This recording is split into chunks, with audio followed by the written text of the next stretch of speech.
ते गिरिं यत्कृपातमहं वन्दे श्रीगुरुदीनतारिणम्। हरे कृष्णा। तो आज हम अपने भगवद गीता के क्रम में पढ़ेंगे 7.16। तो आप में से कुछ भक्त लोग कह रहे थे कि हमने सोचा था कि बलराम कथा होगी, जैसा पहले बताया था, बट उस मैसेज में टेंटेटिव लिखा था, है ना। सो हम कर सकते थे आज, बट मैंने सोचा कि काफ़ी गैप हो गया क्लास में, क्योंकि कुछ समय से महाराज जी की क्लास हो रही थी शाम को, तो एक मोमेंटम ब्रेक हो गया था। तो वापस से इंट्रोड्यूस करने के लिए मुझे लगा कि भगवद गीता से स्टार्ट करना चाहिए। तो आज हम भगवद गीता डिस्कस, और भी एक दो रीज़न थे, तो आज हम भगवद गीता डिस्कशन करेंगे। एंड देन फिर कल से हम लोग कुछ चर्चा करने का प्रयास करेंगे, है ना। हालांकि हम लोग वैसे तो मतलब मैं कथा बोलने के लिए, है ना, लायक नहीं हूँ, ना मैंने श्रीमद् भागवतम पढ़ा है ना कुछ है, लेकिन अपने पवित्रीकरण के लिए, और क्योंकि बलराम जी हमारे आदि गुरु है ना, और हमारे प्रिय भगवान है, तो अपने पवित्रीकरण के लिए हम उनका कुछ चर्चा करने का प्रयास करेंगे जो वैष्णवों से सुना है। लेकिन उससे पहले भगवान के तत्व को समझना इम्पॉर्टेंट है। तो लास्ट हम डिस्कशन कर रहे थे, भगवान अर्जुन को कह रहे थे कि 4 प्रकार के लोग होते हैं जो मेरी भक्ति नहीं करते। वो मूर्ख होते हैं, मायावी होते हैं और नरों में अधम होते हैं।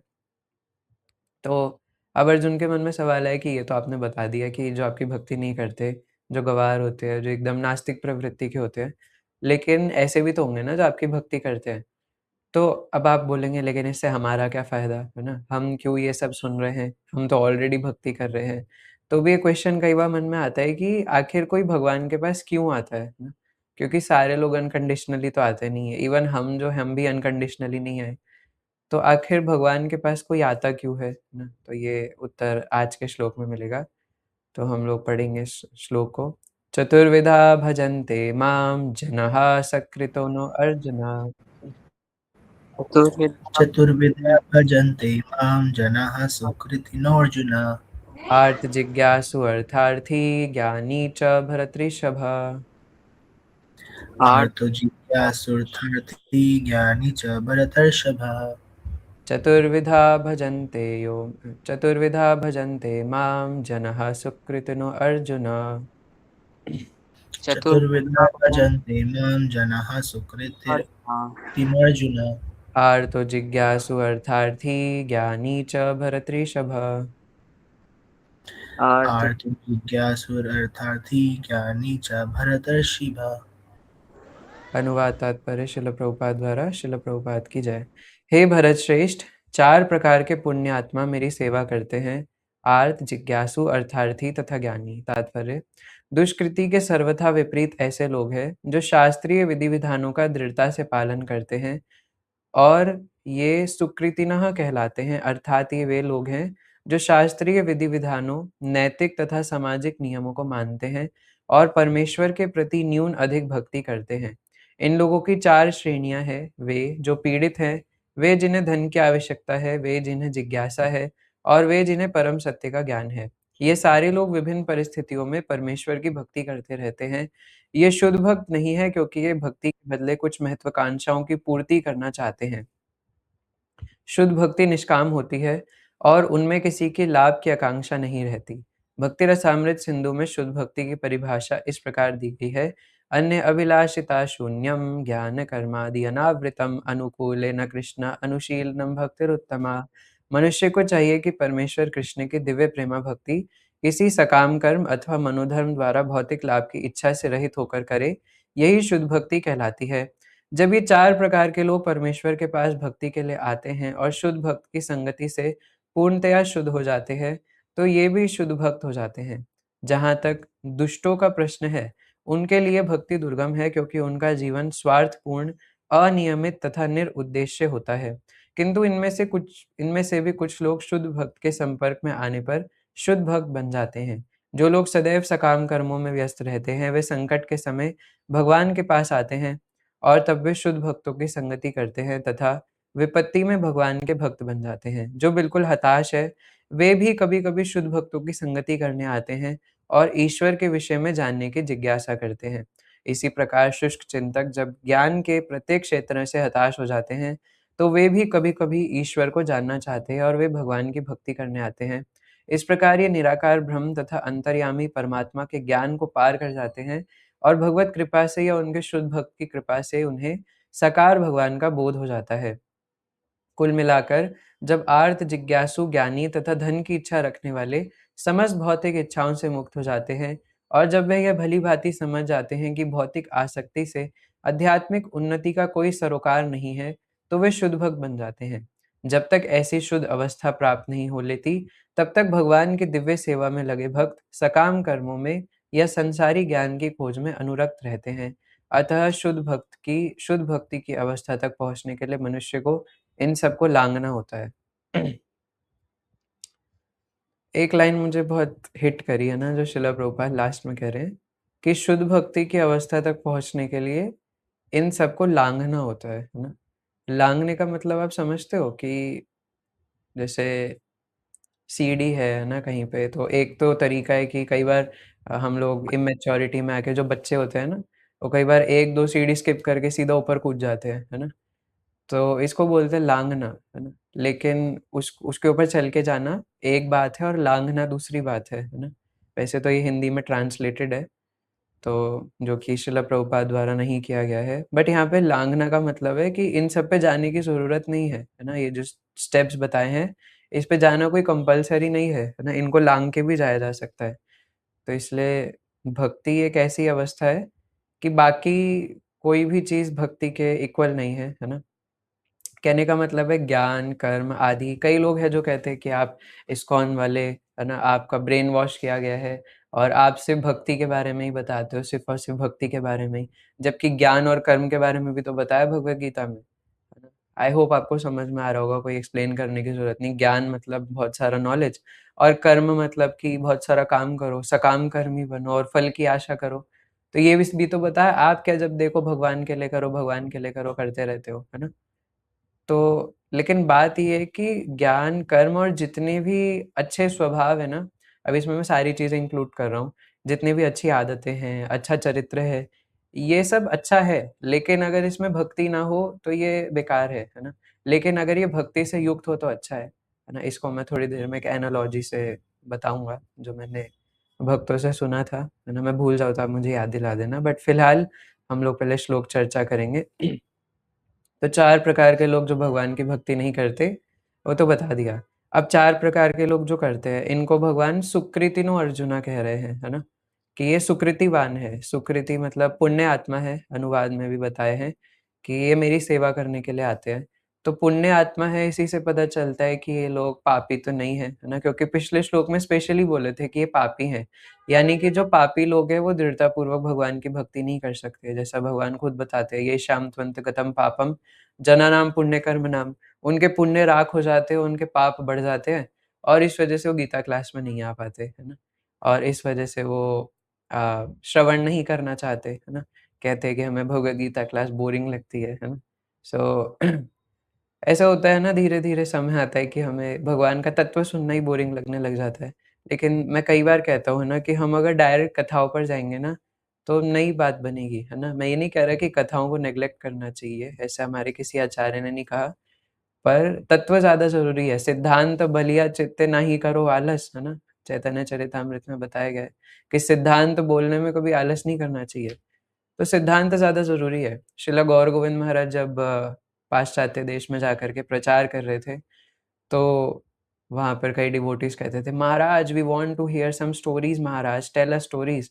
महाराज कहते थे, "I am not a storyteller, है ना? I am here to preach about Krishna consciousness, और मैं आपको भगवान कृष्ण का तत्व बताने आया हूँ। जय कृष्ण तत्ववेत्ता से ही गुरु होय।" है ना? जो कृष्ण को तत्व से जानता है, वो गुरु बनने का अधिकारी है। और ऐसे ही भगवान गीता में भी बोलते हैं, "जन्म कर्म च मे दिव्यम एवं यो वेत्ति तत्वतः", है ना? "त्यक्त्वा देहं पुनर्जन्म नैति मामेति सो अर्जुन।" अर्जुन जो मेरे जन्म को और मेरे कर्म को तत्व से जानता है, उसका कभी जन्म नहीं होगा, है ना? वहाँ पे भगवान ने कहीं भी लीला नहीं बोला। हालाँकि लीला तो हमारा बेसिक फाउंडेशन है, बट लीला का भी फाउंडेशन तत्व है ना? जब तक हम तत्व नहीं समझेंगे, how can we enter into the past time? लेकिन आजकल कई लोग बोलते हैं, "आप गीता क्लास में क्यों नहीं आते?" नहीं आप बलराम कथा बताओगे तो आएँगे, है ना? लेकिन वो गीता क्लास हमें बोरिंग लगती है ना? गीता क्लास में हम नहीं आएँगे, क्योंकि भगवद गीता हम नहीं पढ़ते, है ना? भगवद गीता तो बच्चों की चीज़ है, एबीसीडी है, हम पीएचडी करेंगे, है ना? एबीसीडी नहीं आई तो पीएचडी कहाँ से करोगे? तो वही बात है ना, क्योंकि हम भगवद गीता में ना बस जो लिटरल लिखा हुआ है बस उसी को पढ़ लेते हैं कि भगवान ने बता दिया 4 प्रकार के लोग हैं जो मेरी भक्ति करते हैं। अरे तो उसमें से ये लेसन लेना है कि हमें अपने आप को कैसे शुद्ध भक्त बनाना है। क्या हम शुद्ध भक्त बन चुके हैं? अगर हम इसी श्लोक को अगर थोड़ा अलग विज़न से देखें ना, तो हम ये भी समझ सकते हैं कि भगवान हमें कुछ समझाने की कोशिश कर रहे हैं। उस पे हम बाद में आएँगे, लेकिन पहले शुरू से चलेंगे। तो 4 प्रकार के पुण्य आत्मा मेरी सेवा करते हैं। अभी 4 कौन से हैं? सबसे और ये सीक्वेंस में है, तो सबसे पहले है आर्त। तो आर्त वो लोग हैं जो कि आर्त मतलब बहुत ज़्यादा पीड़ित है ना? वैसे तो ये चारों लोग ही पीड़ित हैं और पीड़ित होने पर ये भगवान के पास आते हैं। लेकिन इनमें से पहले हैं जो कुछ ज़्यादा ही पीड़ित हैं, आर्त। तो अब आर्त ये 2 तरीके से हैं, एक तो शारीरिक स्तर पे और एक मानसिक स्तर पे, है ना? आजकल तो मेंटल हेल्थ प्रॉब्लम्स भी इतनी बढ़ चुकी है, तो या तो शरीर में कोई बीमारी है ना? आपको पता है ना 3 प्रकार के कौन से क्लेश होते हैं? नारायण प्रभु जी बताएँगे 3 प्रकार के क्लेश। प्रभु जी, आदि भौतिक, आध्यात्मिक, आदि दैविक। एक्सप्लेन करो इन्हें। आदि भौतिक प्रभु जी जो जैसे पड़ोसी और अपने ही स्वजन दुख देते हैं कि सासू माँ बहुत बुरी मिल गई, और आदि दैविक हो गए जो इंद्रदेव बार बार अभी इतना बारिश करे तो रोड़े बह जा रही है, खड्डों में एक्सीडेंट हो रहे हैं। और आदि आध्यात्मिक यानी कि जो मेरे शरीर से ही मुझे कष्ट मिल रहा है, अभी कोल्ड एंड कफ हो जाएगा या मानसिक तनाव, डिप्रेशन। ओके। तो उन्होंने कुछ ज़्यादा ही अच्छे से एक्सप्लेन कर दिया, है ना? तो आपको समझ में आ ही गया होगा कि आदि भौतिक, आध्यात्मिक और आदि दैविक ये 3 प्रकार के क्लेश हैं। तो भौतिक है ना मतलब शारीरिक क्लेश है ना जिसमें हमें कोई बीमारी हो जाए या कोई चोट लग जाए या कुछ हो जाए, स्ट्रेस हो जाए, है ना? स्ट्रेस भी वैसे मेंटल हो गया। और अगर मेंटल एबिलिटी है ना कुछ इस प्रकार हो गया, किसी ने दुःख दे दिया या खुद से दुखी है, तो आध्यात्मिक बोलते हैं उसको। आध्यात्मिक के मतलब ये नहीं कि वो भक्ति करके कुछ आ रहा है, वहाँ पे आध्यात्मिक का अर्थ है कि स्वयं से कुछ है ना मानसिक दुःख है। तो अब ये पीड़ित लोग हैं और ये पीड़ित होने की वजह से भगवान के पास आते हैं, है ना? तो इसलिए अम, एक ऐसे पहले भजन होते हैं ना कई सारे, सुख में कभी ना तुमसे प्रीत है लगाई, दुःख में कन्हैया तेरी याद है आई, है ना? तो ऐसे कई लोग ऐसे भजन बनाते हैं, तो ये सच है ना? कि और वो भी एक चौपाई आपने सुनी होगी, दुःख में क्या था? दुःख में स्मरण करे ना कोई, नहीं, सुख में स्मरण ऐसे कुछ था ना? याद है किसी को? दुख में सुमिरन सब करे, सुख में सुमिरन करे ना नहीं, कोई, सुख जो में सुख में सुमिरन हाँ, दुःख करे। में सुमिरन सब करे, सुख में करे ना कोई और सुख में जो जो सुख में सुमिरन करे तो दुख काहे को होए। हाँ, है ना? सुख में अगर सुमिरन करता तो दुःख आता ही नहीं, है ना? लेकिन हम भगवान को सिर्फ़ तभी याद करते हैं जब दुःख आता है। तो इसलिए पहली कैटेगरी उन्हीं लोगों की है जो दुःख आने पे भगवान के पास जाते हैं, है ना? भगवान है ना मेरा मेरा मेरे घर के परिवारजनों का मृत्यु हो गई, है ना? ऐसा कुछ हो गया, पैसे लेके भाग गया, है ना? ये हो गया, वो हो गया। बीमार हो गया मैं, बीमारी आ गई, है ना? और बेसिक से स्टार्ट करते हैं, जब एग्ज़ाम आते हैं ना तब सबको भगवान की याद आने लग जाती है और नहीं तो नहीं जाते। जैसे मुझे आज भी याद है कि मेरा 8th क्लास का एग्ज़ाम था ना, मेरे घर के पीछे एक बद्रीनाथ जी का मंदिर था, है ना? है मतलब चतुर्भुज नारायण है वहाँ पे। तो मैं उनको जाके लड्डू चढ़ाता था, वो भी बाज़ार से खरीद के, हलवाई से खरीद के और उन्हें भोग लगाता था और फिर वो जाके खुद ही खा लेता था और फिर उनसे कहता था कि है ना, आप प्लीज़ मेरे मैथ्स में अच्छे नंबर ले आना, है ना? अगर मेरे मैथ्स में अच्छे नंबर नहीं आए तो मुझे घर पे डाँट पड़ेगी, है ना? फिर बोलेंगे कि 20 तक टेबल याद कर, तो आप प्लीज़ अच्छे नंबर ले आना। तो अच्छे नंबर तो आ जाते थे, फिर मैं सोचता हूँ कि लेकिन वो लड्डू भी मैं ही खाता था भोग लगा के, है ना? तो भगवान को हमारे लिए क्या-क्या नहीं टॉलरेट करना पड़ता है, सब टॉलरेट करते हैं भगवान। लेकिन यस, बहुत परेशान होकर के भगवान के पास आते हैं, तो ये है आर्त। लेकिन कई ऐसे पापी लोग होते हैं जो बहुत परेशान होने के बाद भी भगवान के पास नहीं जाते, मर जाएँगे लेकिन भगवान के पास नहीं जाएँगे, जैसे रावण, है ना? तो ये इतने ज़्यादा पापी होते हैं, इतने ज़्यादा दुष्ट होते हैं कि वो आएँगे ही नहीं भगवान के पास, है ना?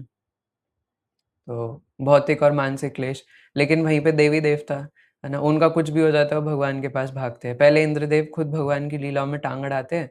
वृत्रासुर की कथा में हम लोग देख सकते हैं, है ना? इंद्रदेव ने खुद ही पहले तो गुस्से में आके अपनी ईगो में आकर के उनको मारा, ब्राह्मण को, और फिर जब उनको ब्रह्म हत्या का पाप लगा तो भगवान से बोले कि भगवान बचा लो, ये वृत्रासुर आ गया, अब क्या करूँ? उसके बाद भी भगवान कह रहे कि जाओ ठीक है, दधीचि ऋषि ऋषि के पास जाओ, उनकी हड्डी लेके आओ, फिर मैं तुम्हें वज्र बना के दूँगा, फिर उससे मारना वृत्रासुर को और वो मर जाएगा। और तब भी वो मानने को तैयार नहीं है ना? लेकिन आ भगवान के पास ही रहे, भगवान बचा लो, है ना? तो इस प्रकार वो जैसे कोई भी परेशान होते हैं तो भगवान के पास आते हैं। तो ये पहले लोग हैं कि चलो ठीक है, जैसे भी है कम से कम भगवान के पास तो आ रहे हैं। तो ये पीड़ित लोग, है ना? जो कि बहुत ज़्यादा क्लेश में होते हैं। फिर इनसे बेटर है जिज्ञासु लोग, है ना? जो कि पीड़ित होने पर तो भगवान के पास आते ही हैं, लेकिन साथ में इनके अंदर जिज्ञासा भी रहती है। तो कभी कहीं पे इनको पता चलेगा कि गीता क्लास हो रही है, तो ये जाएँगे क्योंकि ये जानने के इच्छुक है कि आखिर बता क्या रहे हैं, है ना? मैं भी चलो थोड़ा चल के देखता हूँ कि क्या बताया जा रहा है यहाँ पे। तो ऐसे कई भागवत कथा या भगवत गीता की कथा हो रही है, तो वो जाके सुनेंगे। या कोई साधु आए हैं, है ना? आस-पड़ोस में दिख रहे हैं कि कोई साधु संत है, तो वो जाके बैठेंगे, उनसे बात करेंगे, उनसे पूछेंगे कि मुझे भी थोड़ा बताइए, है ना? कैसे? क्योंकि ये पहले मतलब बहुत ज़्यादा इधर-उधर का ज्ञान बटोरने की कोशिश कर रहे थे दुनिया में।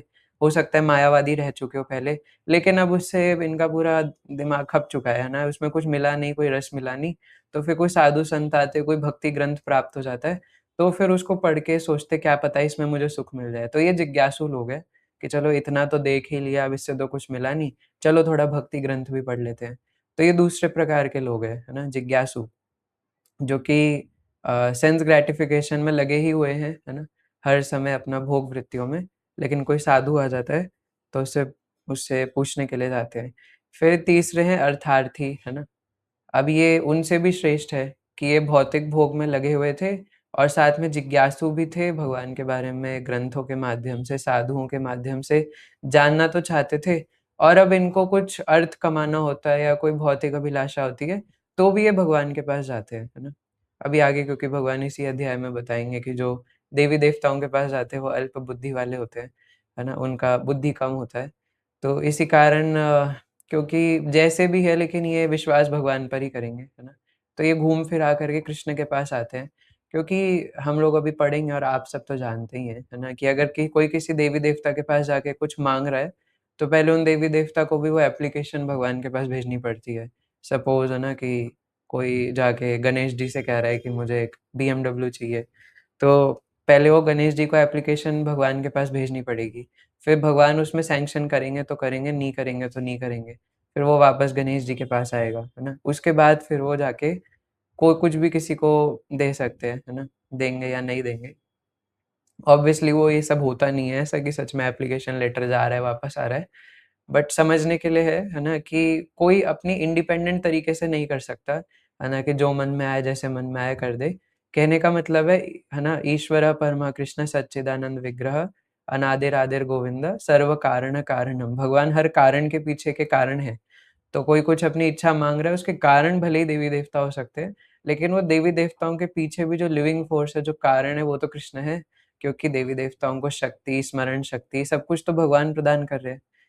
तो इसलिए अर्थार्थी जो कि बहुत गरीबी में, है ना, भगवान के पास आते हैं कि भगवान पैसा दे दो। जैसे इसके एग्ज़ाम्पल हम लोग ध्रुव महाराज को देख सकते हैं श्रीमद् भागवतम में, है ना? तो वो अर्थार्थी की कैटेगरी में माइट भी उन्हें रख सकते हैं, क्योंकि परेशान होकर के और जब उनके साथ इस प्रकार का व्यवहार किया गया, है ना? उनकी सौतेली माँ सुरुचि, है ना? और जब अपने पिता की गोद में बैठे हुए थे, अपनी गोद से नीचे उतार दिया था। 1 सेकंड।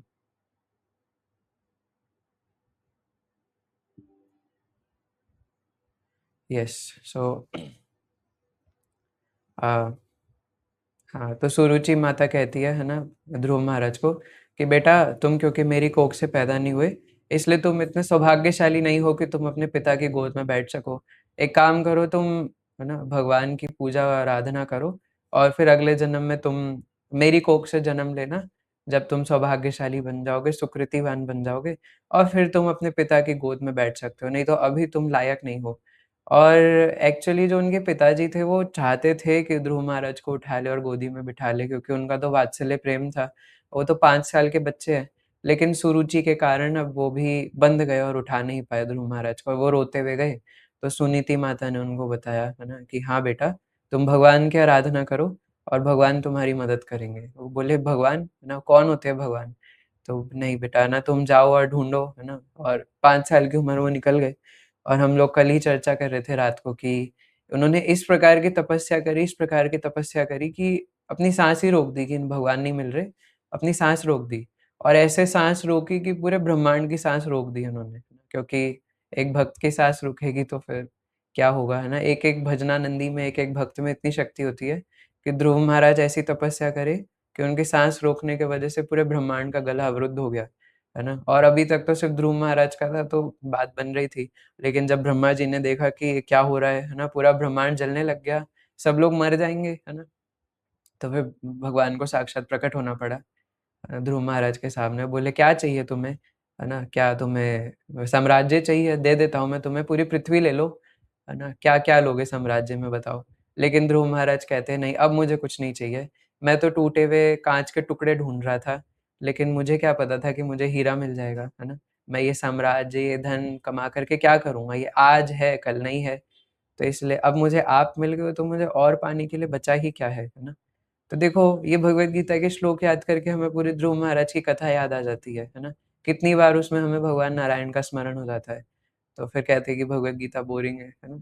जिस चीज से भगवान का स्मरण हो रहा है, हेन केन प्रकारेण मने कृष्ण निवेशयेत्, तो खाली बैठने से तो अच्छा ही है ना कि भगवत गीता का श्रवण करा जाए। तो अर्थार्थी और ये होते हैं जो कि अर्थ कमाने के लिए या कुछ इस प्रकार भौतिक भोग के लिए आते हैं। अब ये 3 महाराज जी ने जो बताया था कि आर्त होते हैं जो श्रद्धा के स्तर पे होते हैं, है ना? जिनमें थोड़ी श्रद्धा होती है, क्योंकि श्रद्धावान ही तो आएगा भक्ति में। जो पापी है वो तो श्रद्धावान ही नहीं है ना? इसलिए तो हमारे ग्रंथों में बताया कि श्रद्धावान जन है भक्ति अधिकारी। श्रद्धावान जन भक्ति के अधिकारी है, अश्रद्धावान नहीं है। इसलिए भगवान गीता में भी बोलते हैं कि जो मेरे भक्तों को ये ज्ञान बताता है वो मेरा प्रिय है। भगवान ने ये नहीं बोला अभक्तों को बताता है। हालाँकि वो अलग बात है कि हम अपने कम्फर्ट ज़ोन से बाहर जा कर के सबको बुक डिस्ट्रीब्यूशन करने का प्रयास करते हैं। लेकिन उसमें भी हमारी अप्रोच यही रहती है कि जो श्रद्धावान लगे, उस पे हमें अपना समय लगाना चाहिए, है ना? और जिसको लगे कि वो श्रद्धावान नहीं है, वो नहीं सुनना चाहता, सिंपल सा सिम्पटम है, अगर वो सुनना चाहता है, तो उसे बताएँ। अगर वो नहीं सुनना चाहता, तो फिर ज़बरदस्ती करने की ज़रूरत नहीं है ना? हाँ, थोड़ा प्रयास करना चाहिए, ज़रूरी नहीं है कि वो, है ना, एकदम से हो सकता है ना ले, थोड़ा अश्रद्धावान लगे, है ना? जैसे अगर मैं अपना खुद का पर्सनल एग्ज़ाम्पल दूँ, तो अब पता नहीं इसको क्या बोलेंगे, है ना? लेकिन मैं पहले खुद भगवद गीता सुनना चाहता था गीता क्लास में, बट फिर अचानक, है ना, मुझे लगा कि नहीं, मेरा स्कूल चालू हो जाएगा तो क्या होगा, ये सुबह क्लास होती थी भगवद गीता की वो। तो मुझे लगता था कि सुबह तो मेरा स्कूल चालू हो जाएगा, ये कोविड चल रहा था उस टाइम, तो लॉकडाउन कभी भी हट जाएगा। नहीं पता था कि 1 डेढ़ साल तक लॉकडाउन चलेगा। तो तब पहला लॉकडाउन 1 महीने का लगा था, है ना? मार्च में, आपको याद होगा, है ना? मेरे देश के वासियों, 21 मार्च से या 14 मार्च से लॉकडाउन लग जाएगा, है ना? तो मुझे क्या पता था कि वो 1 साल तक चलेगा, मुझे लगा कि 14-15 दिन का होगा। तो मैं ऐसे सोच रहा था कि स्कूल चालू हो जाएगा, 15 दिन भगवद गीता पढ़ लूँगा, फिर पढ़ नहीं पाऊँगा, तो रहने देते हैं। तो मैंने मना कर दिया था, है ना? लेकिन फिर मेरे जो काउंसलर थे वो बार-बार मुझे कॉल करके बोल रहे थे, "हो गई आपकी तबीयत ठीक?" है ना? क्योंकि मैंने उनको झूठ बोल दिया था कि मेरी तबीयत ठीक नहीं है, तो मैं नहीं ले सकता। हालाँकि वैसे ही एक एक्सक्यूज़ है ना? क्योंकि मुझे खुद पता है कि हमें तो सिर्फ़ श्रवण करना है ना? अगर बोलने वाले की तबीयत खराब हो तो एक बार को समझ में आता है। लेकिन जब सुनना है तो हम कैसे कह सकते हैं कि मेरी तबीयत खराब है ना? लेटे हुए हो, मुँह में थर्मामीटर लगा है, कंबल ओढ़ रखा है, सर पे गीली पट्टी है, लेकिन कान के पास फ़ोन रख के तो सुन ही सकते हैं ना। इवन श्रील गौर गोविंद महाराज कहते थे कि when you are sick chant more, है ना। किसी ने पूछा था महाराज से कि महाराज, है ना, व्हाट वी शुड डू? सो महाराज ने कहा जब आप बीमार हो तो अधिक माला करो, 16 करते हो, 32 करो जब बीमार हो तो, क्योंकि और कुछ करना नहीं है। लेटे-लेटे बीट, अब वो हम कर नहीं पाते, है ना। साधना कार्ड में भी बोल्ड में लिख देते हैं, है ना, कि sorry I had fever so I was unable to chant my 16 rounds today, है ना। लेकिन ऐसे कभी भी मृत्यु आ जाएगी, ये तो सिर्फ़ एक बुखार है ना? मतलब मैं अपनी भी बात कर रहा हूँ ना, मेरे साथ भी ऐसा होता है, लेकिन ये भी तो सत्य है ना कि मृत्यु भी कभी भी आ जाएगी, है ना? सो हमें उसको एक्नॉलेज करना पड़ेगा कि ये बीमारी आ जाए और हम भक्ति घटा दें, ये फिर एक गड़बड़ है ना? क्योंकि मृत्यु भी तो ऐसी आएगी, और मृत्यु तो एक बुखार से कहीं ज़्यादा है ना? एक बुखार तो मृत्यु के सामने कुछ भी नहीं है। तो इसलिए ये तीसरी कैटेगरी है अर्थार्थी की।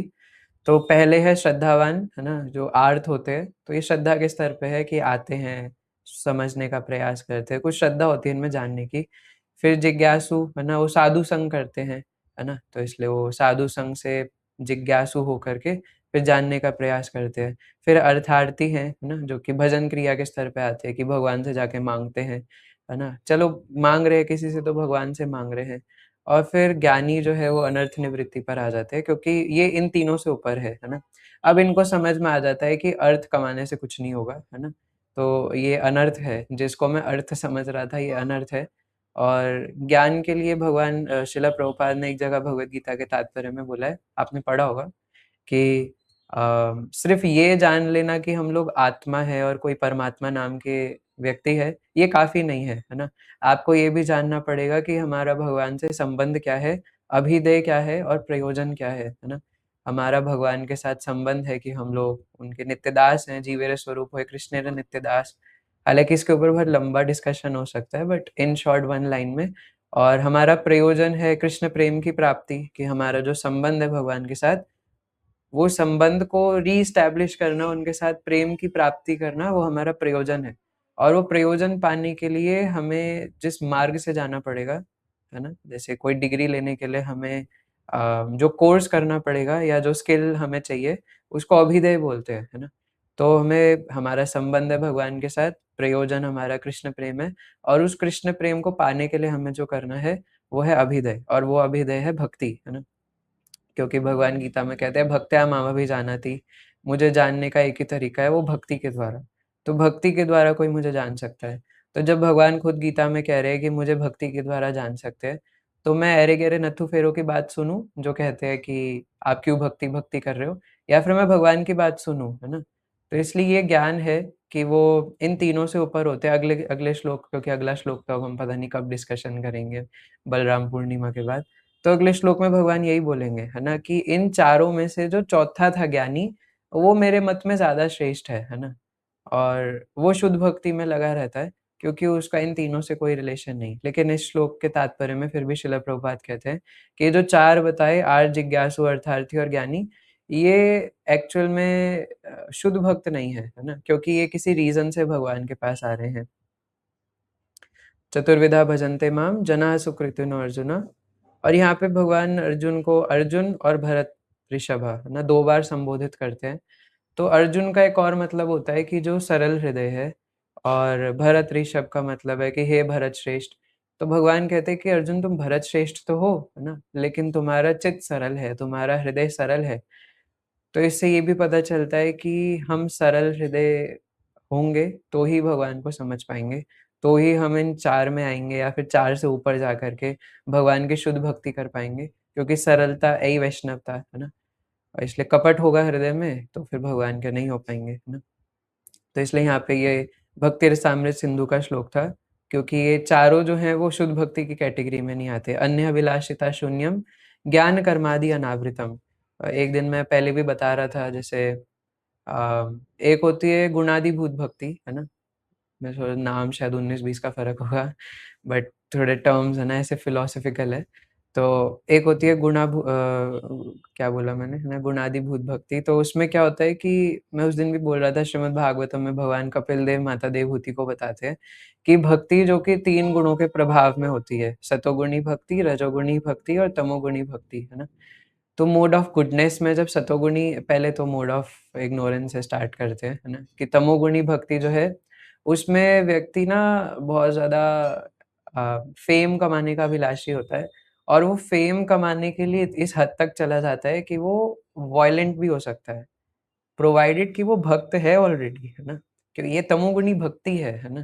क्योंकि आगे भक्ति भी तो आ रहा है, तो भक्त तो है वो, लेकिन भक्ति जीवन में ही वो इस प्रकार से फ़ेम कमाना चाहता है कि वो किसी भी हद तक चला जाएगा। फ़ेम और पैसा कमाने के लिए इस हद तक जा सकता है कि वो वॉयलेंट हो जाएगा, है ना? बहुत ज़्यादा। और उस दिन भी हम लोग गुरु महाराज बता रहे थे, है ना? जो महाराज बता रहे थे एक्चुअली ये भागवतम में आता है ना? कि अ, जो अधर्म है, अधर्म के परिवार के बारे में महाराज बता रहे थे, है ना? कि वो अपने भाई-बहन से शादी करा, फिर मृषा उत्पन्न हुई, है ना? फिर बाद में ईर्ष्या उत्पन्न हुई, फिर ईर्ष्या से ये उत्पन्न हुआ, ऐसे-वैसे। तो ये सब जो सीक्वेंस है पूरी भागवतम में वर्णित है ना? तो जिन्होंने भागवतम में पढ़ा है उन्हें पता होगा।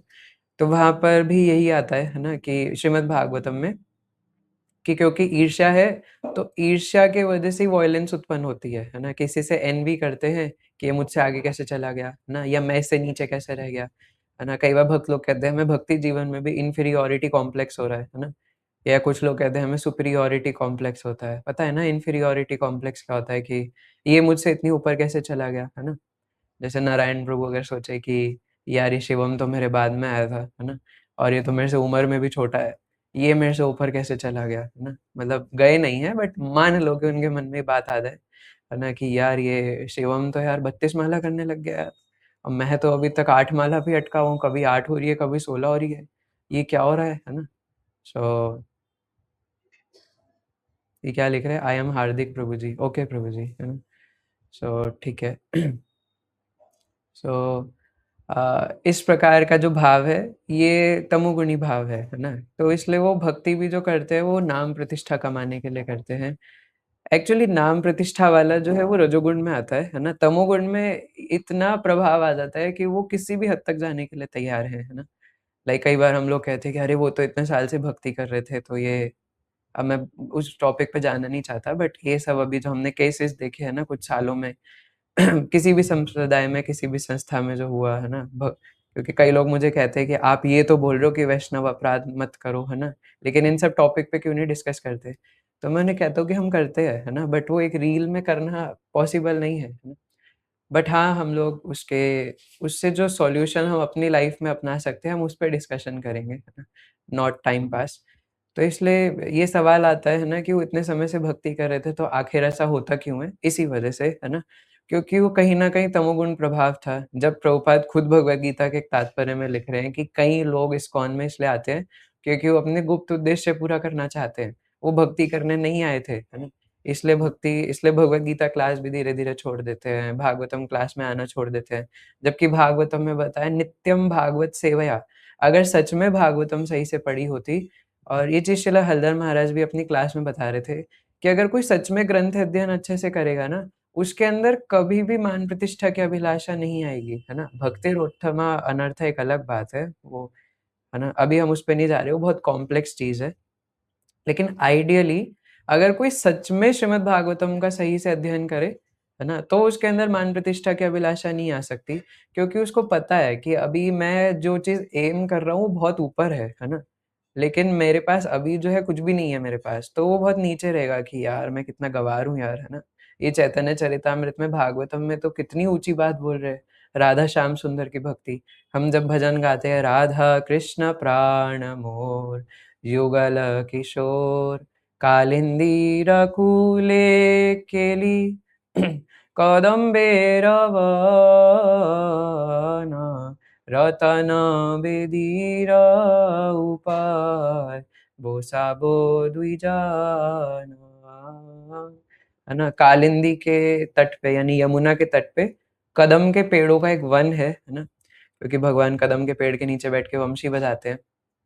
तो यमुना के तट पर एक बहुत सुंदर कदम के पेड़ों का वन है, जहाँ हर पेड़ में कदम के फूल लटक रहे हैं, कदम की डाल है, और उसमें से इतनी सुंदर खुशबू आ रही है, और वहीं पे बीच में रत्न बेदी है, और रत्न बेदी पे ये 2 जन श्री श्री राधा श्याम सुंदर बैठे हैं, और है ना, क्या हो रहा है? अष्ट सखियाँ बैठ कर के, है ना, ललिता विशाखा आदि जत सखी वृंदा, है ना, ललिता विशाखा और अन्य सखियाँ, और मैं, है ना, नरोत्तम दास ठाकुर महाशय इस प्रकार कह रहे हैं। और हम क्या मतलब वो सखियाँ क्या कर रही हैं, गोपियाँ क्या कर रही हैं? गाथिया माला तीर माला, दीवो दोहार गले। तो माला गूँथ करके उनके सुंदर से गले पर, है ना, धारण करा रहे हैं। तो ये सब तो सिर्फ़ गाने की बात है, लेकिन इन सब तक पहुँचना, है ना, इस चेतना में हमेशा रहने के लिए हमें पहले वो श्रीमद् भागवतम से, भगवद गीता से तत्व समझना पड़ेगा, है ना? नहीं तो क्या लगता है कि हम लोग इस प्रकार एंटरटेनमेंट की तरह कुछ भी खा करके, कहीं भी घूम करके, है ना? मैं ये हम सबके लिए कह रहा हूँ, है ना? कि हम लोग अभी कुछ भी खाना चाहते हैं, है ना? जैसे अगर मैं स्वयं अपनी बात करूँ तो, है ना? आई हैव, है ना, too much addiction with sugar, है ना? मतलब मेरे को कहीं भी प्रसाद में जाके सबसे पहले स्वीट ही दिखता है कि वहाँ पे स्वीट रखा है, बस ये मिल जाए किसी तरीके से, है ना? तो फिर उसको छोड़ने के लिए फिर लगता है कि चतुर्मास और कार्तिक मास में भी, है ना, सॉरी मुझसे ये स्वीट तो नहीं छूटेगा, है ना? या चतुर्मास में दूध दही छोड़ना पड़ेगा, ओह! ये तो नहीं छूटेगा, है ना? और फिर उसके बाद फिर क्या और क्या-क्या हम लोग खाते हैं, पिज़्ज़ा, बर्गर, चिली पोटैटो वगैरह। आपको लगता है कि मोमोज़ खाते-खाते हम लोग ये चिंतन कर सकते हैं कि राधा श्याम सुंदर रत्न बेदी पे बैठे हुए हैं और हम उन्हें माला पहना रहे हैं, है ना? हो सकता है कोई ऐसे रेयर भक्त हो, बट मुझे तो नहीं लगता कि ऐसा, है ना, मतलब हम जैसों के लिए पॉसिबल है। और वो भी कोई भी किसी भी के भी हाथ का बना हुआ खा रहे हैं, भोग सही से लगा है कि नहीं लगा पता नहीं, है ना? प्यार से लगाया है कि नहीं लगाया, है ना? इवन इवन ये थोड़ा-सा अलग टॉपिक है वैसे, है ना? But just for a glance, even हम लोग मंदिर में भी कभी कोई स्नैक शॉप वगैरह से कुछ खाते हैं ना, तो प्लीज़ मेक श्योर, है ना, अगर मतलब ये उन डिवोटीज़ के लिए है जो अपने स्टैंडर्ड को और बढ़ाना चाहते हैं। ये स्टैंडर्ड हम लोग ऑलरेडी चर्चा कर चुके हैं कि अलग-अलग स्टैंडर्ड है। पहला स्टैंडर्ड तो ये है कि आप अनियन गार्लिक खाना छोड़ो और 16 माला पे आओ, है ना? फिर स्टैंडर्ड ये है कि आप, है ना, सिर्फ़ प्रसाद पाने की कोशिश करो घर पे, है ना? और फिर सिर्फ़ सात्विक खाना, फिर सिर्फ़ प्रसाद, और फिर कोशिश करो कि सिर्फ़ भक्तों के बना हुआ हाथ का प्रसाद हो, और फिर उसको और स्टैंडर्ड रेज़ करने की कोशिश करें। तो जो इस स्टैंडर्ड पे रहना चाहते हैं, है ना, कि अच्छे से 16 माला भी हो रही है, 4 नियम भी हो रहा है, ग्रंथ अध्ययन भी हो रहा है, और ये वाला स्टैंडर्ड भी फ़ॉलो करना चाहते हैं कि भक्तों के हाथ का बना हुआ और शुद्ध हो, क्योंकि प्योरिटी इज़ द फोर्स, है ना? तो वी शुड, है ना, कल मैं मंदिर में था तो वहाँ पर ये टॉपिक चल रहा था। सो वी हैव टू सी कि जो हमारा खाना बना रहा है, कौन बना रहा है ना? वो कुक कौन है? तो इसलिए मंदिर में भी जो स्नैक शॉप्स वगैरह होती है, उसमें ज़रूरी नहीं है ना, कि जो भोजन बनाया जा रहा है वो भक्तों के द्वारा हो, है ना? क्योंकि आजकल वो इकोनॉमिक लेवल पे पॉसिबल नहीं है, और जो सत्य है वो है ना? और फिर उसका भोग लग रहा है कि नहीं, कैसे लग रहा है, उस पे भी हम कुछ नहीं कह सकते, है ना? और फिर वो आ रहा है तो किस भावना से हमें दे रहे हैं, वो भी हम नहीं कह सकते, है ना? तो ये नए लोगों के लिए ठीक है, बट जब हम अपना स्टैंडर्ड बढ़ाने की कोशिश कर रहे हैं, so just make we have to make sure, है ना, कि हम कहाँ पा रहे हैं, क्या पा रहे हैं। सो यही सब बातें हैं ना, कि जो तमोगुणी भक्ति होती है, उसमें वो व्यक्ति नाम प्रतिष्ठा कमाने के लिए या धन कमाने के लिए या अर्थ कमाने के लिए किसी भी हद तक गुज़र जाएगा, है ना? और भक्ति में भी किसी भी हद तक वो भक्ति चल रही है, लेकिन भक्ति भी वो इसलिए कर रहा है क्योंकि ये सब चाहिए था, है ना? और फिर वो वॉयलेंट हो जाएगा, एन्वी करेगा, झूठ बोलेगा, है ना? फिर रजोगुणी भक्ति है ना? अब तमोगुण में था कि वो वॉयलेंट हो जाएगा, ये सब करेगा। रजोगुण में है कि वो वॉयलेंट नहीं होगा, पर वो नाम प्रतिष्ठा कमाने के लिए ही सब कुछ कर रहा है ना? वो 16 माला भी इसलिए कर रहा है ताकि नाम प्रतिष्ठा मिले। वो जो भी कर रहा है वो इसीलिए कर रहा है ताकि मैं किसी तरीके से फ़ेमस हो जाऊँ, भले ही इस्कॉन में या कहीं भी, है ना? कैसे भी, और या धन कमाने के लिए, बहुत ज़्यादा ऑपुलेंस कमाने के लिए, है ना? तो वो इस प्रकार, ये तो सुंदर स्त्री, ऑपुलेंस और फॉलोवर्स, है ना? ये 3 चीज़ें ही होती है जो महाप्रभु ने बताई है। ना धनम, ना जनम, ना सुंदरीम कविताम, है ना? ना मुझे धन चाहिए, ना मुझे सुंदर स्त्री चाहिए, और ना मुझे फॉलोवर्स चाहिए। तो ये 3 जब चाहिए होते हैं तो वो रजोगुणी भक्ति है ना? कि रजोगुण में मिल कर के भक्ति कर रहे हैं, शुद्ध नहीं है। और सतोगुण भी वैसे तो विशुद्ध नहीं है ना? लेकिन सतोगुण में वो फिर भी इन सब अभिलाषाओं की वजह से भक्ति नहीं करता है ना? तो ये सब जो 4 बताए हैं, आर्य, जिज्ञासु, अर्थार्थी और ज्ञानी, इसमें ज्ञानी को छोड़ कर के जो 3 है वो तो प्रॉपर शुद्ध नहीं है ना? ज्ञानी में जो कोटि कैटेगरी है वो थोड़ा-सा उसको ऊपर मान सकते हैं, है ना? तो इसलिए अन्य अभिलाषिता शून्यम। अब यहाँ पे ज्ञान कर्मादि अनावृतम भी है। तो रजोगुण और तमोगुण इस प्रकार से भी है कि भक्ति जो है वो कर्म मिश्रित या ज्ञान मिश्रित होती है। इसके बारे में नरोत्तम दास ठाकुर महाशय भी अपने ग्रंथ में बताते हैं, है ना? कि इसलिए हमें कर्मियों से, ज्ञानियों से और परिहारियों से दूर रहना चाहिए। उस दिन में मैं बोल रहा था। परिहारी मतलब जो परिवार वाले लोगों से बहुत आसक्त हैं, है ना? मेरे बीवी, मेरे बच्चे, मेरे मम्मी, मेरे पापा। अब देखा जाए तो अभी हम खुद ही परिहारी हैं, है ना? हम क्या परिहारियों से दूर रहें? और कर्मी और ज्ञानी, हम अभी खुद कर्मी ज्ञानी हैं, हम क्या कर्मी ज्ञानी से दूर रहें, है ना? लेकिन स्टिल, है ना, we should make a distinction, है ना? अपने आप को पवित्र करने की कोशिश करनी चाहिए हमें। और कर्मी का वही बात है ना कि सकाम कर्म करना है, पैसा कमाना है, बाउंस बैक, ये वो फलाना-ढिमकाना, है ना? तो खूब ज़्यादा हमेशा सिर्फ़ इसी बारे में सोचना, तो ये कर्म मिश्रित है, सकाम कर्म मिश्रित कि मैं जो कमा रहा हूँ, जो कर रहा हूँ, उसके बदले में मुझे फल चाहिए, है ना?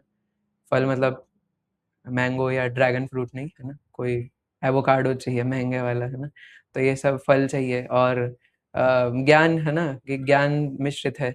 तो अब जो हम स्टार्टिंग में डिस्कशन कर रहे थे कि ये ज्ञान और कर्म और जितने भी जैसे अच्छे गुण होते हैं ना, अच्छे गुण जैसे कि लोगों के प्रति दया भावना, हालाँकि वैसे दया भावना एक भक्त के अलावा और किसी में हो ही नहीं सकती, क्योंकि भक्त को ही पता है कि सच में दया होती क्या है ना? लेकिन और भी जैसे कई सारे अच्छे गुण होते हैं जैसे अम, कुछ भी बोल लो, अच्छा हारमोनियम बजाना, अच्छा मृदंग बजाना, अच्छी आवाज़ में गाना, है ना? कुछ अच्छे से एक्सप्लेन करना, कम्युनिकेशन स्किल्स, है ना? ये जो भी अच्छे-अच्छे गुण होते हैं या फिर झूठ ना बोलना, फलाना-ढिमकाना, है ना? तो नहाना, है ना? ये सब लोग अच्छे गुण मानते हैं। लेकिन महाराज जी कह रहे थे कि इसमें क्या है भैया, है ना? एक जगह पर शांति से बैठना, एक जगह पे तो शांति से पेड़ भी खड़ा है, लेकिन वो भक्त नहीं है ना? तो पेड़ ज़्यादा ऊपर है कि कौन ज़्यादा ऊपर है, एक भक्त, है ना? तो ऐसे तो कई सारे गुण हैं, है ना? मछली, है ना? अब आप बोलो कि नहाना अगर पवित्र कर देता है, तो मछली तो पूरे दिन पानी में ही रहती है, वो कैसे पवित्र नहीं होती? और पता है ऐसा मानते हैं कि मछली जो है वो सबसे ज़्यादा अपवित्र होती है ना? इवन जो मांस भक्षण करते हैं उसमें मैंने ऐसा कुछ सुना है कि मछली खाने वाले सबसे ज़्यादा अपवित्र होते हैं, है ना? और वो तो पूरे दिन पानी में रहती है ना? वो कैसे पवित्र नहीं हो रही? तो सिर्फ़ स्नान करने से कुछ नहीं होता, है ना? तो ऐसे जितने भी अच्छे गुण हैं, कर्म है, ज्ञान है, तो ये सब अगर भक्ति से युक्त नहीं है, तो ये सब का कोई फ़ायदा नहीं है। लेकिन अगर इस सब में भक्ति है, तो बात है। अब इसके लिए अमरेंद्र प्रभु जी ने एक बहुत सुंदर एग्ज़ाम्पल दिया था। इसलिए जब हम कोई एग्ज़ाम्पल कोट करते हैं ना, जो हमने किसी से सुना है, तो हमें उनका नाम बताना चाहिए, है ना? ताकि क्रेडिट उनको मिले, है ना? तो whenever we speak about Krishna और हम तो जो भी बोल रहे हो सब कुछ बोला सुना-सुना ही है, सुना-सुनाया ही है ना? सो हमें जिन भी आचार्यों से, जिन भी भक्तों से सुना है, उनका नाम कोट करके बोलना चाहिए कि मैंने उनसे सुना है। तो मैंने एक एग्ज़ाम्पल अमरेंद्र प्रभु जी से सुना था कल ही, बहुत सुंदर, कि जैसे गोलियाँ होती है ना बुलेट्स, है ना?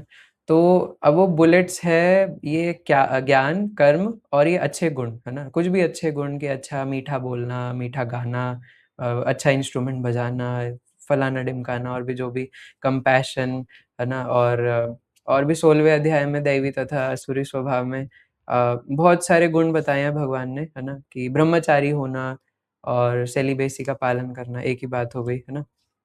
तो मतलब आप समझ गए कि मैं क्या कहना चाह रहा हूँ कि ये जितने-जितने प्रकार के क्वालिटीज़ होती है ना? अभी मुझे याद भी नहीं आ रहा, 1 सेकंड, है ना? ये रहा। हाँ, जैसे निर्भय होना, है ना? कि हमारे अंदर कोई फ़ियर नहीं है, आत्मशुद्धि, ये तो ख़ैर भगवान की भक्ति से ही आता है। आत्मसंयम, है ना? तपस्या, तपस्या भी कोई भौतिक कार्यों के लिए भी कर सकता है। क्रोध विहीनता, है ना? ये ले सकते हैं जैसे कि उसके अंदर एंगर नहीं है, एंगर इश्यूज़ नहीं है और जैसे क्षमा करने की भावना, धैर्य, पवित्रता, है ना? ईर्ष्या, ईर्ष्या से मुक्ति, है ना? तो ये जीवों पर करुणा तो भक्त के अंदर ही हो सकता है या सत्य बोलना। तो ये सब जो क्वालिटीज़ है और कर्म, ज्ञान ये सब वो बुलेट्स के समान है ना? अब वो बुलेट को अगर मैं हाथ में लेकर के अगर किसी को मारूँ, तो नहीं मरेगा वो, है ना? हो सकता है भारी हो तो थोड़ा सर्वर फूट जाए, लेकिन मरेगा नहीं वो, है ना? क्योंकि ऐसी बुलेट मार दी, है ना? या मैं उस बुलेट को ऐसे हाथ में लेके दीवार पे मारूँ या वो क्या बोलते हैं उसको एक ऐसे खींचने वाला एक होता है ना अ, गु कुछ तो बोलते हैं उसको, है ना? लकड़ी से वो बीच में रस्सी फँसा के ऐसे अगर मैं बुलेट को मारूँ, गुलेल, है ना? तो भी कुछ नहीं होगा। दीवार पे मारूँगा, बट दीवार पे हो सकता है एक छोटा-सा निशान आ जाए, बट इम्पैक्ट नहीं क्रिएट होगा। लेकिन वहीं अगर उसे पिस्तौल में लोड करके अगर मारा जाए बुलेट को, तो इम्पैक्ट क्रिएट होगा। तो ये पिस्टल है भक्ति और ये जो बुलेट्स है वो है ज्ञान, कर्म और बाकी सारे अच्छे गुण, है ना? कि अकेले बुलेट से कुछ नहीं होगा, है ना? आप उससे खेलते रहो लेकिन कुछ कोई अगर आपको सच में किसी को मारना है ना? अब कोई इंडिया-पाकिस्तान के बॉर्डर पे खड़ा और किसी आतंकवादी को मारना हो, तो बुलेट को हाथ से नहीं मार सकता, है ना? लेकिन वहीं उसको पिस्टल में या गन में लोड कर कर मशीन गन चलाए, तो वो बुलेट है ना किसी को मारने की शक्ति रखती है। तो इसलिए अच्छे गुण, कर्म, ज्ञान तब प्रभावी है, जब वो भक्ति से युक्त हो। अगर वो भक्ति से युक्त नहीं है, तो वो श्रमेव हि केवलम है ना? तो इसलिए केवला भक्ति है ना, जिसमें कोई अन्य अभिलाषा नहीं होती है ना, अन्य अभिलाषिता शून्यम ज्ञान कर्मादि अनावृतम है ना, वो ज्ञान और कर्म से ऊपर उठ चुका है। तो ये 4 लोग जो है वो शुद्ध नहीं है, लेकिन हाँ, ये भगवान के पास आते हैं, है ना? तो हम लोग भी इन्हीं में से किसी एक कैटेगरी में होंगे, है ना? जो भगवान के पास इन्हीं में से किसी एक रीज़न से आए होंगे। कोई अर्थार्थी होगा, कोई जिज्ञासु होगा, कोई हो सकता है ज्ञानी भी हो, है ना? मुझे तो पता नहीं है ना, मैं तो इन चारों में भी शायद इनसे भी नीचे ही हूँ, है ना? लेकिन हम इन चारों में से किसी में से आते हैं, लेकिन अब हमें उठना इन चारों से ऊपर है, जैसे श्रील प्रभुपाद लास्ट में कह रहे थे कि शुद्ध भक्ति पे पहुँचने के लिए हमें इन्हें लाँघना पड़ेगा, है ना? अब देखो, अब कोई टॉपिक पढ़ के सोचे कि अरे 4 लोग भक्ति करते हैं, तो इससे मुझे क्या मतलब, है ना? लेकिन अंत में पहुँचते-पहुँचते हमें पता चलता है कि यहाँ पे मैं ये भी लेसन ले सकता हूँ कि मुझे कैसे प्योर बनना है, क्योंकि मैं अभी भी कर्म ज्ञान में और इधर-उधर भौतिक वासनाओं में फँसा पड़ा हूँ, है ना? So how should I become pure, और मैं तभी भगवान का हो पाऊँगा, है ना? तो हम ये समझ सकते हैं।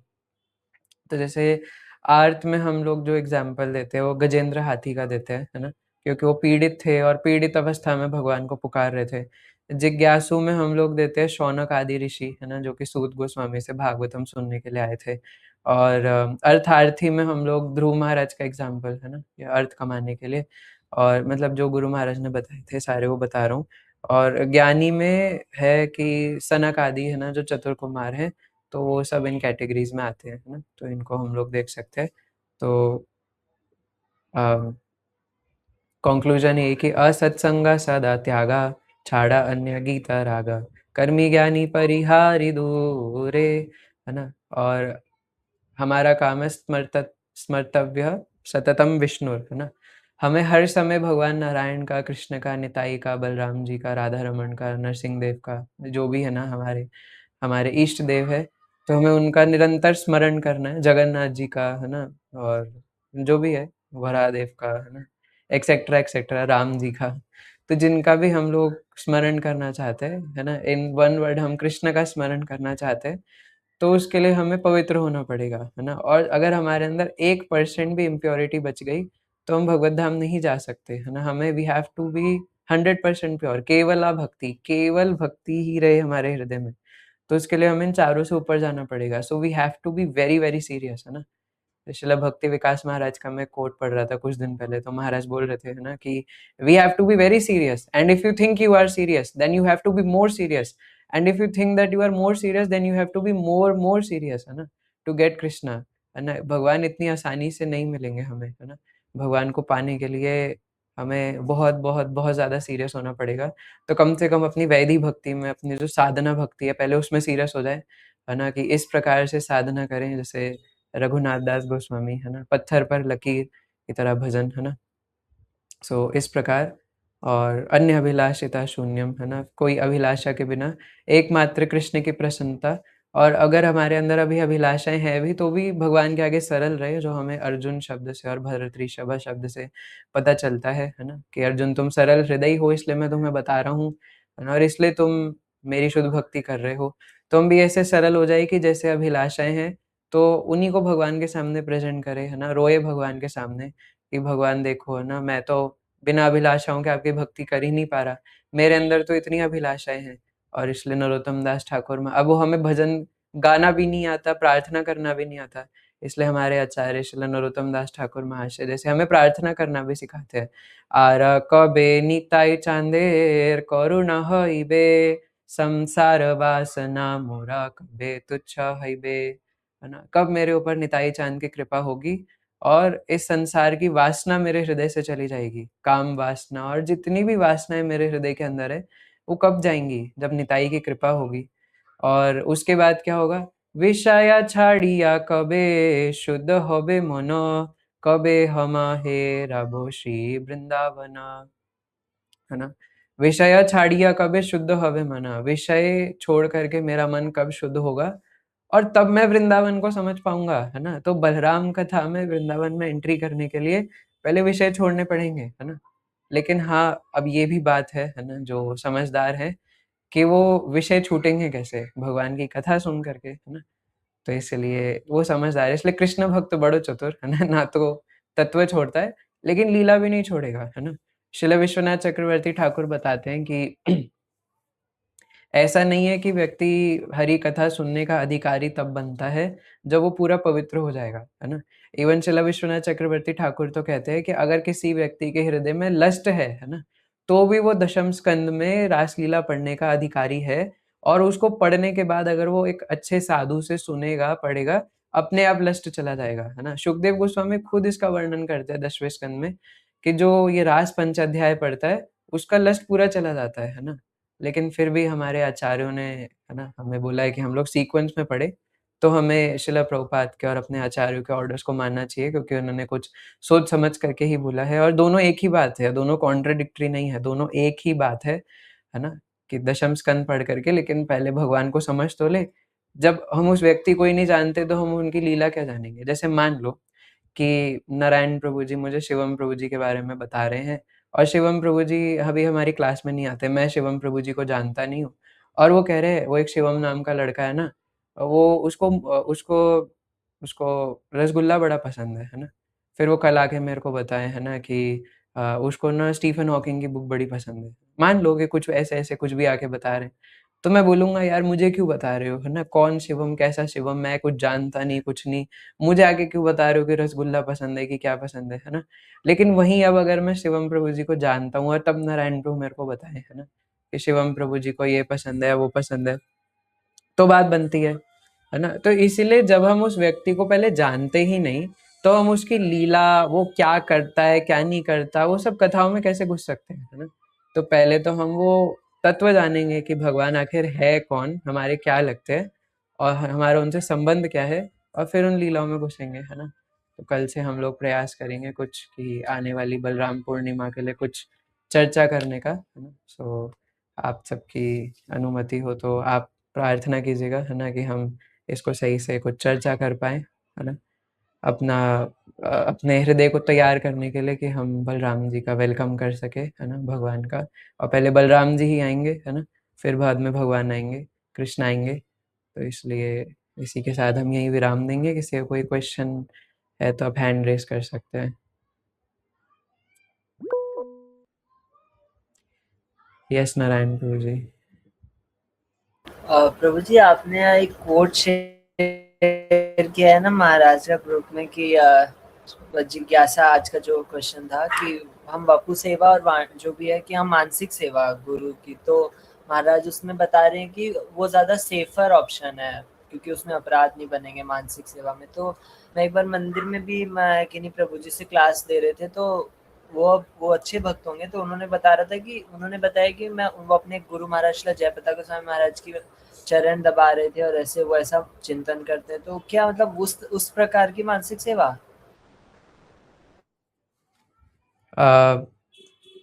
प्रभु जी हमारे शास्त्रों में बताया है ना कि हमें कुछ भी बिना रेफरेंस के नहीं बोलना चाहिए, है ना? तो वैसे मेरी आदत है कि मैं बहुत बिना रेफरेंस के बोलता हूँ, बट जितना हमें पता है हम प्रयास कर सकते हैं, है ना? तो हरि भक्ति विलास में ऐसा बताया है कि हमें इवन सुबह उठने के बाद भी कृष्णा कृष्णा कृष्णा कृष्णा कृष्णा कृष्णा कृष्णा है, या फिर हरे कृष्ण महामंत्र जैसे ही हम लोग उठे, जिस इमीडिएट मोमेंट पे हमारी नींद खुली, तो हमें ये जपना चाहिए। एंड इसके बाद सेकंड काम करना चाहिए कि हम लोग ऐसा स्मरण करें कि मेरे गुरुदेव ने अपने दोनों चरण मेरे सर पे रखे हैं, है ना? सो अभी मेरे पास मेरा मोबाइल नहीं है, तो मैं नहीं तो पढ़ के बता देता। तो मैंने एक भक्त से ऐसा सुना था, तो हरि भक्ति विलास में इस प्रकार बताया है ना? सो यस, एक्चुअली लेकिन इससे ज़्यादा इम्पोर्टेंट है ना? कल आप शायद रात को क्लास में नहीं थे, हमने डिस्कस किया था श्रीमद् भागवतम में से कि श्रील प्रभुपाद एक जगह तात्पर्य में लिख रहे थे कि it is better to die then rather than disobeying, या फिर not able to following the instructions of the spiritual master, है ना? कि अपने गुरु महाराज के इंस्ट्रक्शंस को पालन ना करने से अच्छा है कि मर जाए, है ना? तो इसलिए उन्होंने जो हमें सेवाएँ दी हैं ना, उसको हम लोग स्मरण करें, ये हमारे लिए मानसिक सेवाएँ है ना?